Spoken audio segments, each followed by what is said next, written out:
താമസം. 2010-15 കാലയളവിൽ ഏഴിക്കര ഗ്രാമപഞ്ചായത്ത് അംഗമായിരുന്നു ഞാൻ. താമസിക്കുന്ന വാർഡ് 14-ാം വാർഡ്.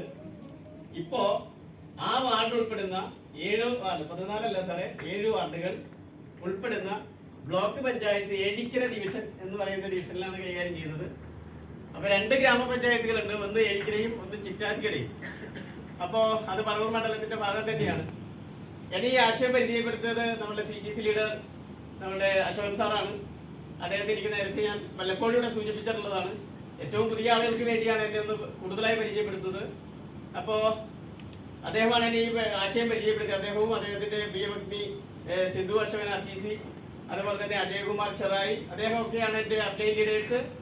പ്രിയപ്പെട്ട ഏറ്റവും ഭീകരരായിട്ടുള്ള നമ്മളുടെ അനിശ്ചിതരായിട്ടുള്ള ലീഡേഴ്സിന്റെ എല്ലാം GRB എന്ന് പറഞ്ഞൊരു കൂട്ടായ്മയാണ്, ഒരു ഓർഗനൈസേഷനാണ്. അപ്പൊ അതിന്റെ ആ ആവോളമുള്ള സ്നേഹവും വാത്സല്യവും ഒക്കെയാണ് എന്നെ ഇപ്പോ ഈ ഉത്തരീയല്ല ഒരു ഷാള് എന്ന് പറയുന്നത് നമ്മുടെ അമ്പലവാസികളൊക്കെ പറയുന്ന ഒരു കാര്യമില്ലേ, നാടൻ പോലെയുള്ളത്, അതാണ് ഉത്തരീയം. ഞങ്ങൾക്ക് എനിക്ക് സ്വന്തമായ ഒരു അമ്പലമുള്ള ഒരാളാണ്. അപ്പൊ അതുകൊണ്ട് ഞാൻ ഓർമ്മയിലേക്ക് വന്നത്. കാരണം ഇന്നലെയും പെരിയാന്നാളൊക്കെ നമ്മുടെ ഉത്സവമായിരുന്നു.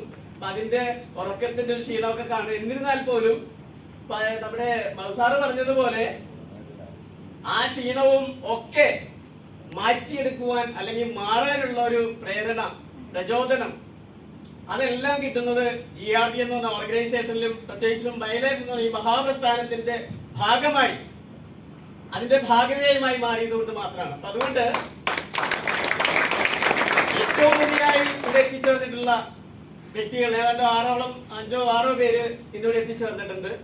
പക്ഷെ അവർക്കെല്ലാം ജീവിതത്തിൽ ഉടനീളം ഇന്ന് നമ്മൾ പുതുവത്സരത്തിന്റെ നിറവിലാണ് നിൽക്കുന്നത്. ഇന്നലെ രാത്രി ഒരു 12 മണിക്ക് ശേഷം 2025 കാലൂന്നിയ ഈ സന്ദർഭം നമ്മളെ സംബന്ധിച്ച് നമ്മുടെ ജീവിതത്തിൽ കഴിഞ്ഞ ഈ 1 വർഷക്കാലം ഒട്ടനവധി ദുഃഖ സമ്മിശ്രമായ ഒരുപാട് കാര്യങ്ങൾ നമ്മളുടെ വീടുകളിലും നമ്മളിൽ നിന്നും ഒക്കെ കടന്നുപോയി. പക്ഷേ അവിടെയെല്ലാം നമ്മൾ അതിജീവിച്ചുകൊണ്ട് ഒരു അതിജീവനത്തിന്റെ പാതയിലാണ് നമ്മൾ നിൽക്കുന്നത്. 2019-ലും 2020-ലും കേരളം എന്ന് പറഞ്ഞാൽ ഈ കൊച്ചു സംസ്ഥാനം ഏതാണ്ട് 3 കോടിയോളം വരുന്ന 3 കോടിയിലേറെ വരുന്ന ജനങ്ങളുള്ള ഈ സംസ്ഥാനത്ത് നമ്മൾ എല്ലാത്തിനെയും അതിജീവിക്കുവാൻ ഒരു ദിവസം അല്ലെങ്കിൽ മറ്റൊരു ദിവസം ഒരു ഫീനിക്സ് പക്ഷിയെ പോലെ ചാരത്തിൽ നിന്ന് നമ്മൾ ഉയർത്തെഴുന്നേറ്റ മഹത്തായ ഒരു പ്രദേശം അല്ലെങ്കിൽ ഒരു സംസ്ഥാനം കേരളം എന്ന് പറഞ്ഞ മാതൃകാ സംസ്ഥാനം. അവിടെ നമ്മൾക്ക്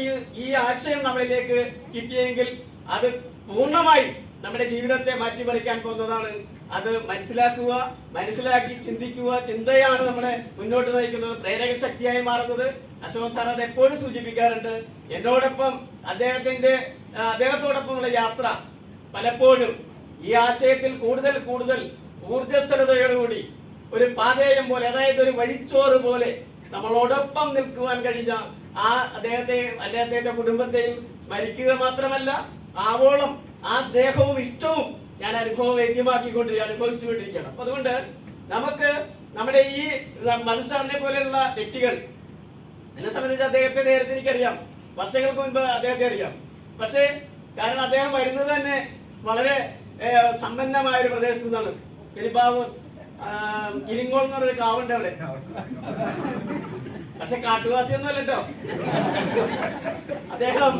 ആ കാരണം ഏതാണ്ട് 50-54 ഏക്കർ സ്ഥലം, ജൈവസമ്പന്നമായ ഒരു കാവാണത്, ഇരിങ്ങോൾ കാവ്. അതിന്റെ ആ തൊട്ടടുത്ത് അതിന്റെ എല്ലാം ഗുണവും ഒക്കെ അനുഭവിച്ച് വളർന്നിട്ടുള്ള ആ കുട്ടിക്കാലമൊക്കെ നമുക്കൊന്ന് ഊഹിക്കാവുന്നേ ഉള്ളൂ. അപ്പൊ അതിന്റെ എല്ലാം സമ്പന്നത ആ മുഖത്തും ആ സ്നേഹത്തിലും വാത്സല്യത്തിലും ഒക്കെ കാണുന്നുണ്ട്.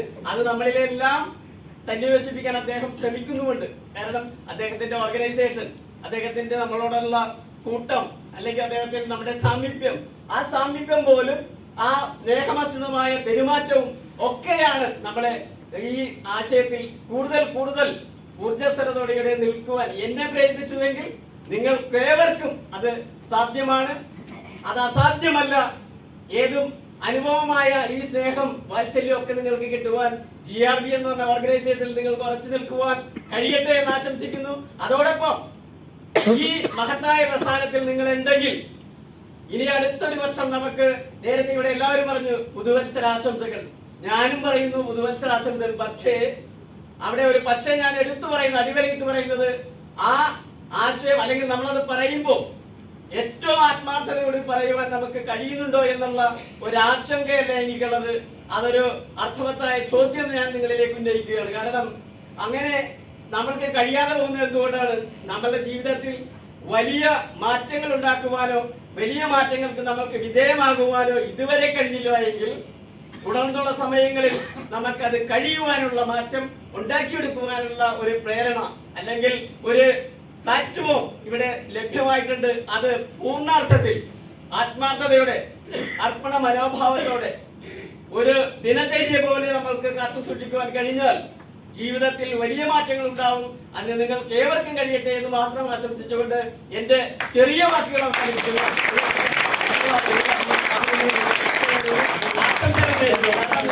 ഈ വാക്കുകൾ ഉപയോഗിക്കുന്നത് നിരന്തരമായി നമ്മൾ ഉപയോഗിക്കുന്ന വാക്കുകൾ സ്വാഭാവികമായി വന്നു പോകുന്നതുകൊണ്ടാണ് ഞാൻ എന്ന് നോക്കുന്നുണ്ടായിരുന്നു. എനിക്ക് മനസ്സിലായി.